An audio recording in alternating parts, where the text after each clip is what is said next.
kasih. Assalamualaikum warahmatullahi wabarakatuh. Selamat siang rekan-rekan mahasiswa UTI Daerah Kupang di Nusa Tenggara Timur. Hari ini UTI Daerah Kupang kedatangan tamu spesial dan istimewa, yaitu Profesor Dr. Cecep Darmawan, SPD, SIP, SAP, SH, MH, dan MSI. Jadi lumayan, ini titelnya banyak sekali nih. Beneran berkah ya Pak? Berkah satu wafat. Beliau adalah dosen UPI Bandung dan sengaja datang ke Kupang bertemu dengan saya dalam rangka untuk terkait menyampaikan hal-hal penting untuk mahasiswa UTI Daerah Kupang. Kemudian juga beliau adalah pakar pendidikan, kebijakan pendidikan di UPI Bandung. Kemudian juga ketua magister dan doktor pendidikan kewarganegaraan di UPI Bandung, serta penulis modul PPKN di UT dan juga di tempat yang lain di UT juga.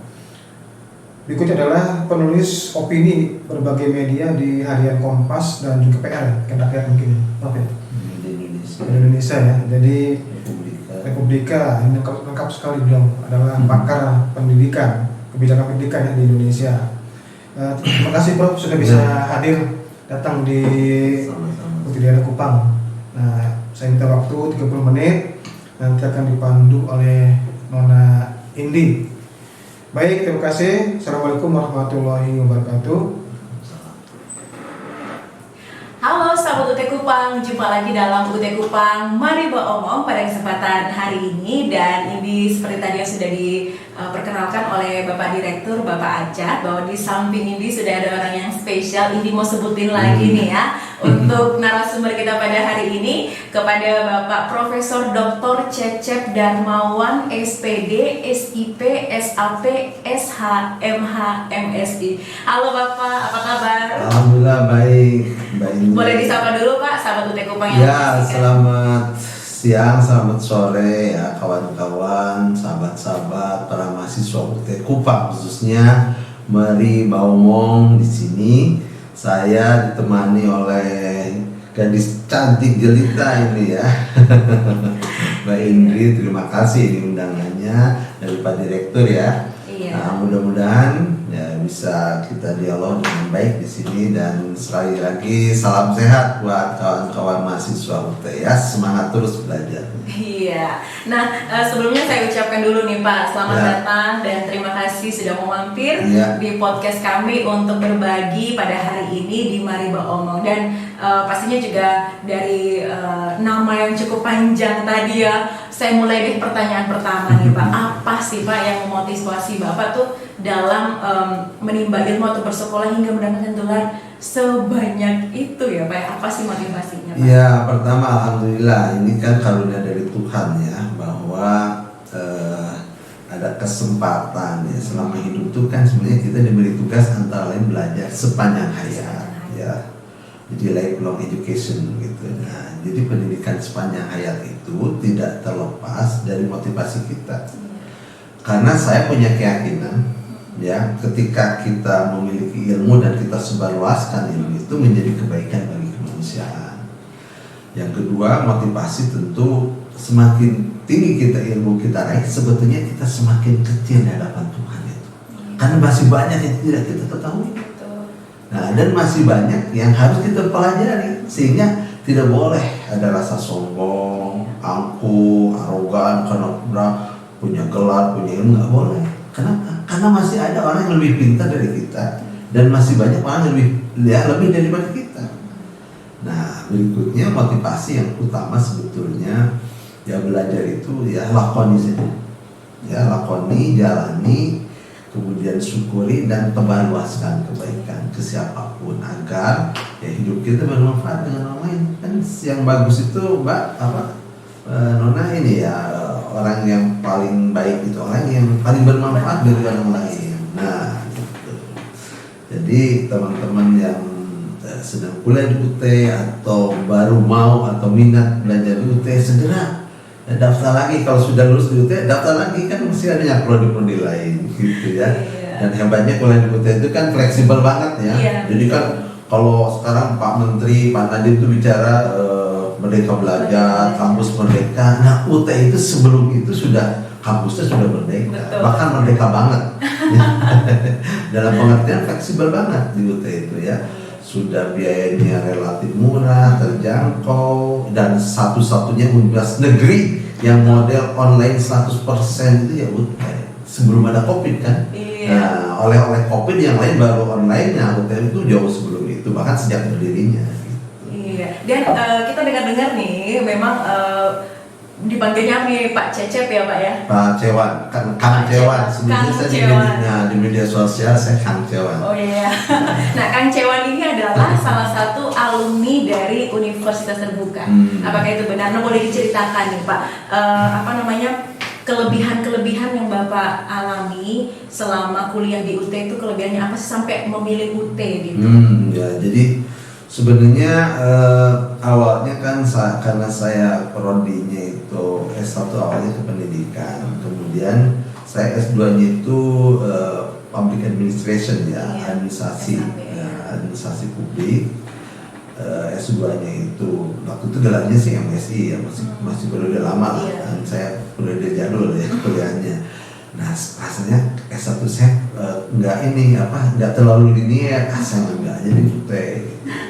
Tapi karena kesibukan saya segala macam itu ya, kuliahnya itu nyantai aja saya waktu di UT itu ya, nggak buru-buru waktu, karena saya ngejar S2 terus ngejar S3 itu dulu didahulukan gitu ya. Nah, bisa mengejar S2 S3 itu, saya juga kuliah di sarjana ilmu pemerintahan, SIP itu. Jadi saya selesai S2 terus mengambil SIP ya, baru selesai S3. Nah, gitu saya S3, udah gitu saya rasanya kan tadi yang UT belum selesai karena terlewati oleh prodi lain. Kemudian saya ngambil lagi S2 hukum. Nah, saya ingin belajar advokat, ternyata advokat tuh nggak boleh dari S2 hukum, harus S1 hukum. Jadi saya S2 hukum dulu, baru S1 hukum. Gitu ya. Nah, diselesaikan S2 hukum, S1 hukum. Nah, setelah beres itu saya baru menyelesaikannya UT. Jadi UT itu sebenarnya, walaupun saya belum mengatakan yang terakhir ya, tapi selesai yang sementara ini yang terakhir itu yang di UT. Jadi sebenarnya niatnya sih tadinya ingin ilmu saya itu saling menggemukkan, saling menyuburkan. Kan dari ilmu pendidikan kewarganegaraan ya, terus ilmu pemerintahan, administrasi negara atau administrasi publik ya, hukum, kemudian magister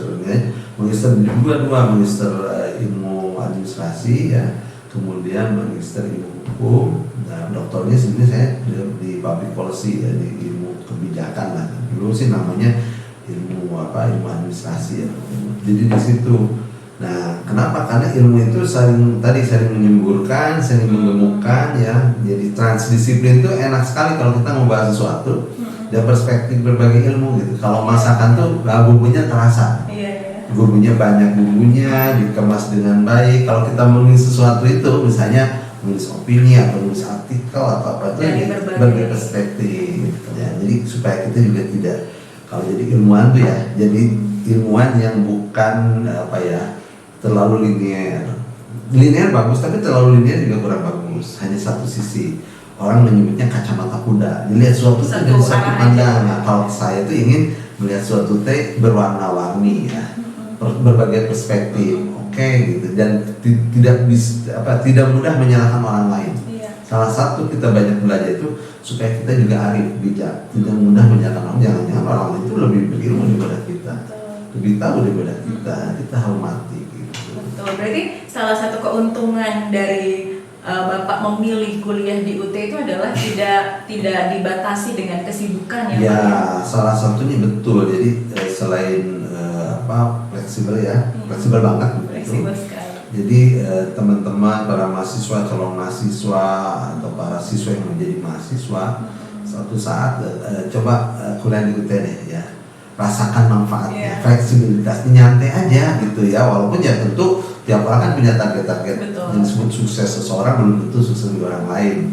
Jadi target saja, apalagi misalnya sedang jadi teman-teman yang sedang kuliah mau juga kuliah kedua di UT atau ketiganya, welcome ya. Iya. Contohnya kayak saya nyantai aja, tapi ada target selesai lah, ya, ada target selesai. Baik.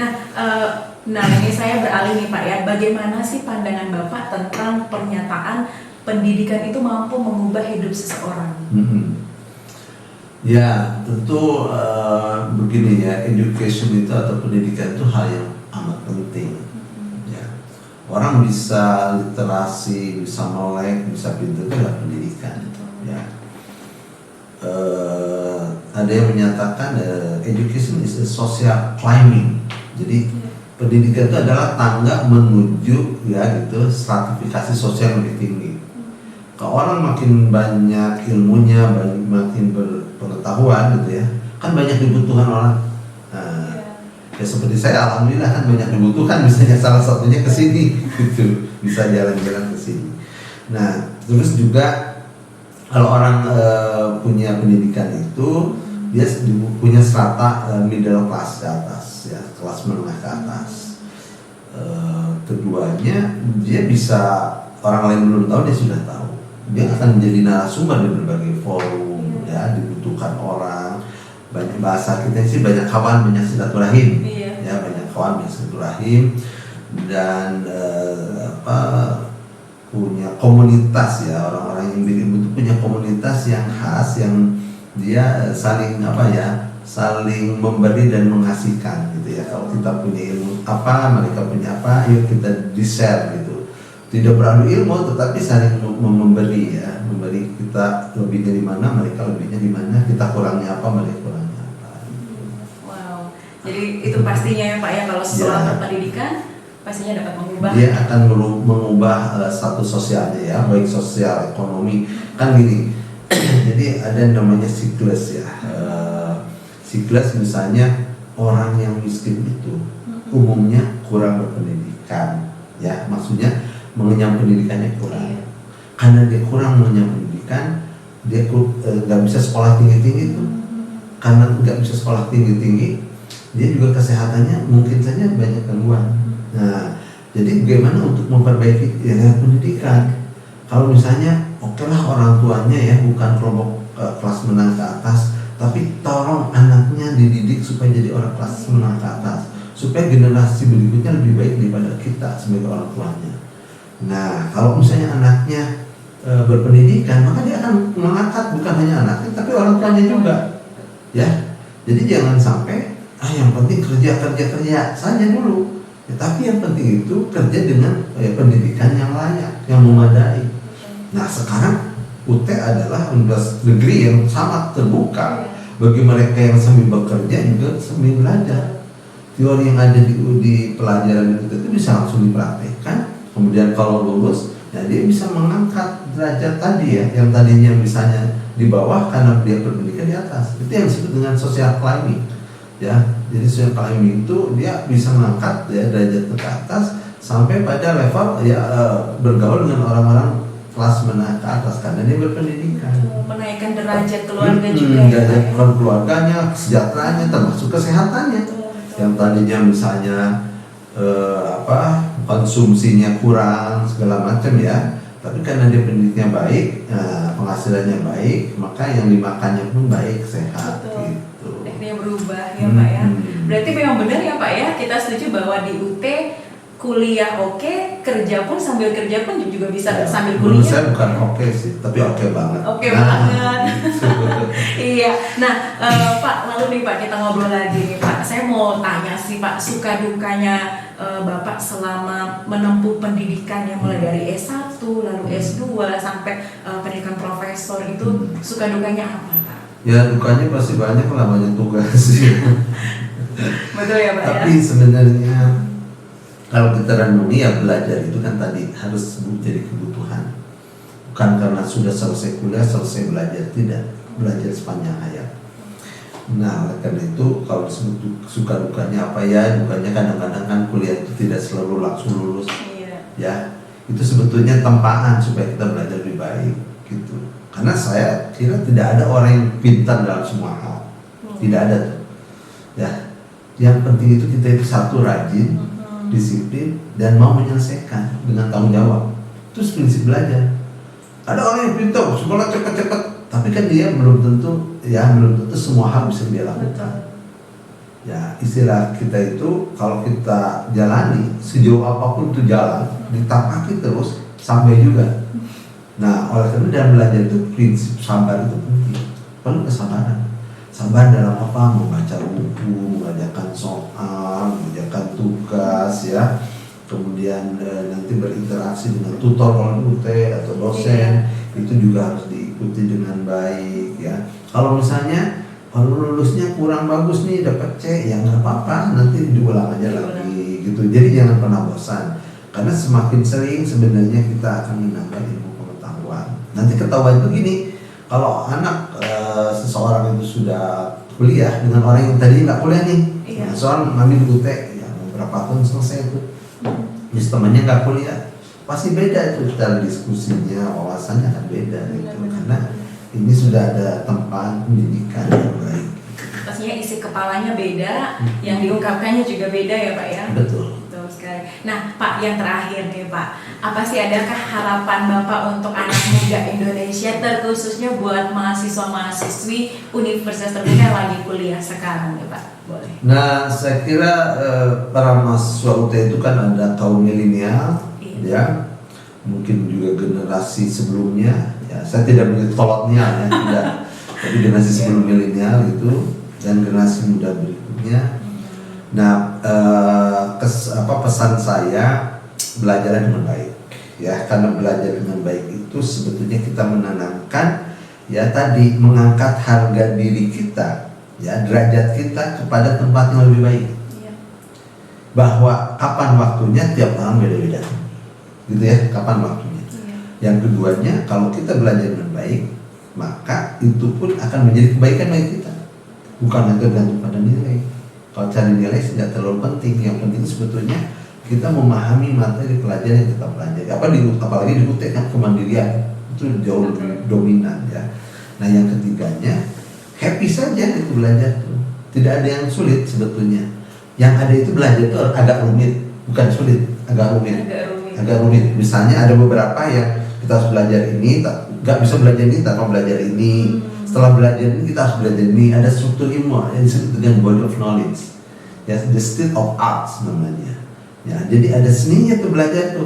Nanti kalau kita sudah belajar keliling berbagai mata kuliah, oh ini ketemu lagi dengan konsep yang tadi kita pelajari. Nah, harus tadi sungguh-sungguh tekun belajar, ya, sabar, tawakal. Nah, jangan lupa dibarengi dengan doa yang terindah, yang baik. Nah, gitu sebagai orang beriman, sehingga kita itu belajar itu menjadi ibadah, ya, bukan hanya sekedar cari ilmu semata, tapi bagian dari kehidupan yang beribadah.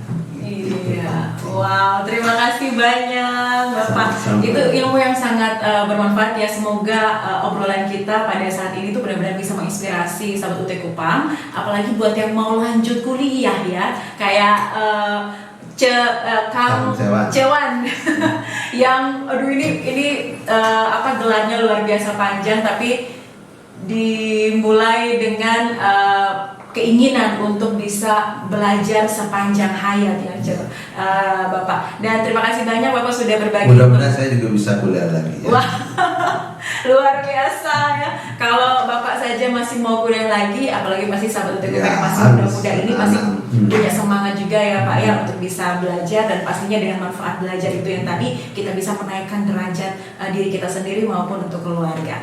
Baik, itu saja obrolan kita dalam podcast UT Kupang pada hari ini. Semoga obrolan kami bermanfaat dan terima kasih Bapak sudah mampir.